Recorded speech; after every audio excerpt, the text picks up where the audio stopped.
Bismillahirrahmanirrahim. Assalamualaikum warahmatullahi wabarakatuh. Perkenalkan, nama saya Aldi dari kelas C11 dengan NPM 11211291. Di sini saya akan membuat video untuk memenuhi tugas pendidikan agama Islam yang berjudul Marifatul Insan.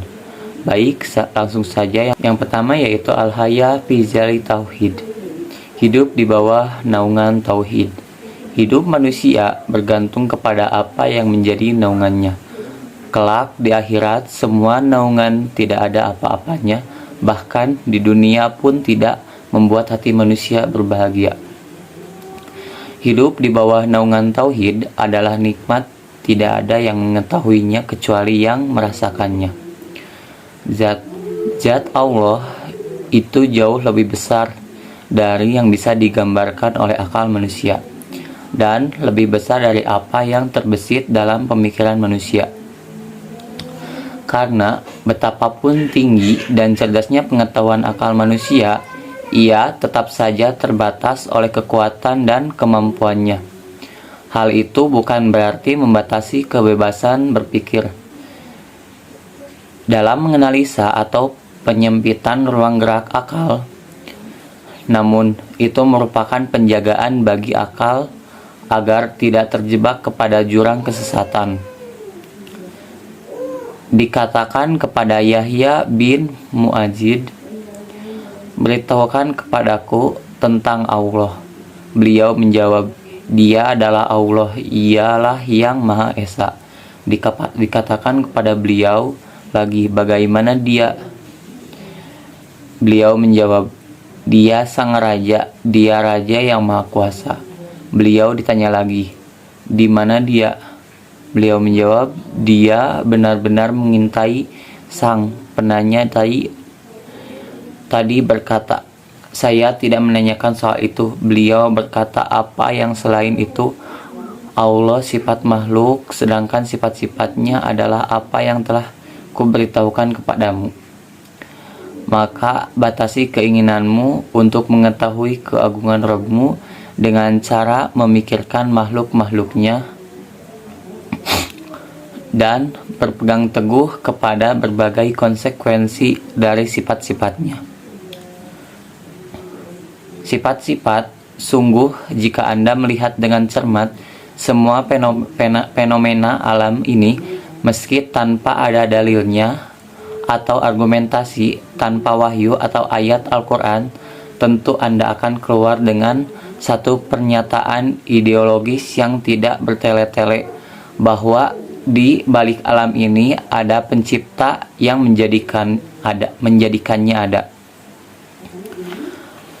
Pencipta dan pengatur alam ini pastilah memiliki semua sifat kesempurnaan di atas apa saja yang pernah tergambarkan dalam akal manusia yang lemah ini, dan terbebas dari semua sifat kekurangan antara sifat-sifat Allah dan sifat-sifat makhluk. Satu hal yang harus dipahami seorang mukmin bahwa makna yang dimaksudkan dalam kandungan lafal pada sifat-sifat Allah berbeda secara diametral dengan makna yang terkandung dalam lafal yang sama pada sifat-sifat makhluk. Pahamilah masalah ini dengan baik karena hal ini sangat sensitif. Anda tidak dituntut mengetahui hakikatnya, cukuplah bagi Anda mengetahui bekasnya di alam dan hal-hal aksiomatik yang ada pada diri Anda karena pengaruh dari sifat tadi. Kepada Allah kita memohon sebaik-baik taufik dan perlindungan dari segala salah dan celak.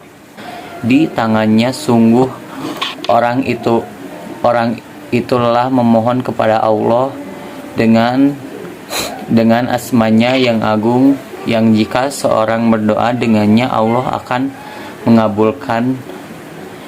Jika memohon dengannya Allah akan memberi. Hadis riwayat Abu Dawud, Tirmizi, Nasa'i. Perbuatan Allah Ta'ala memberi, mencabut, menguji, memilih, membinasakan suatu kaum, meninggikan kaum lainnya, dan lain sebagainya. Semua itu sesuai dengan kehendak Allah sendiri. Ridho. Dengan ridho, kita akan bersabar terhadap musibah dan bersyukur terhadap nikmat. Tetapi Allah menyuruh kita untuk bertaubat. Al-Quran ayat 9 surat yang 105.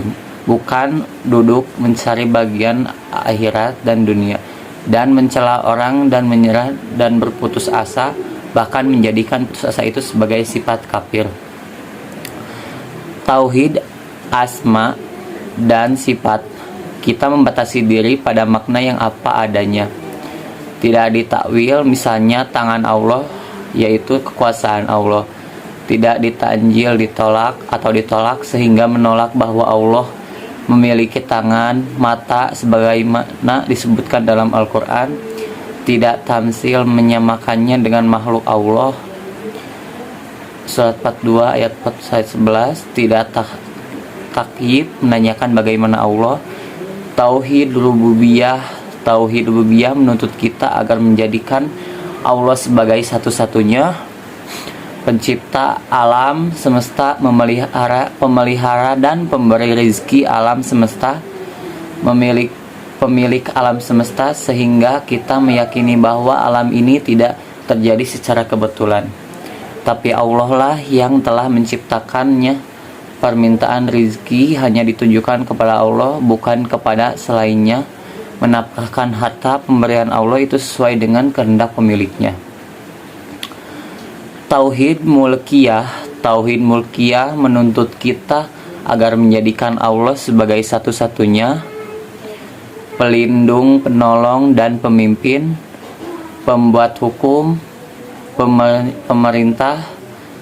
Semua manusia tidak boleh menjadikan orang kafir sebagai pemimpin, membuat hukum yang bertentangan dengan hukum Allah, melanggar perintah dan larangannya.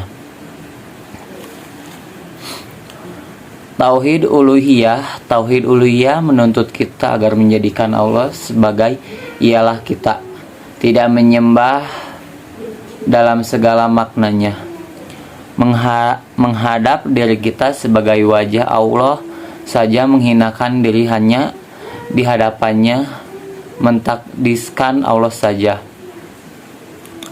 Allah yang dicintai. Ada 3 sikap manusia dalam masalah cinta kepada Allah. Mencintai Allah, mencintai selainnya. Al-Quran ayat surat 9 ayat 24. Mencintai Allah sama dengan mencintai selainnya. Mencintai Allah sama dengan mencintainya. Yang pertama dan kedua adalah cinta yang dilarang. Yang ketiga adalah ketuntutan cinta kepada Allah. Rabb yang dituju, sudah selayaknya kita hanya menuju kepada Allah saja, karena Dialah satu-satunya yang mencipta, memelihara, dan memberi rezeki serta memiliki segala hal. Dialah yang menghidupkan dan mematikan. Dialah yang mengabulkan doa kita. Quran surat ke-40 ayat 60. Ialah yang disembah, menjadikan Allah sebagai Ialah yang disembah ini di puncak tauhid kehidupan yang baik di dunia dan di akhirat. Di dunia mendapatkan kenikmatan dan kebahagiaan, di akhirat mendapatkan surga, ridho Allah dan melihat Allah.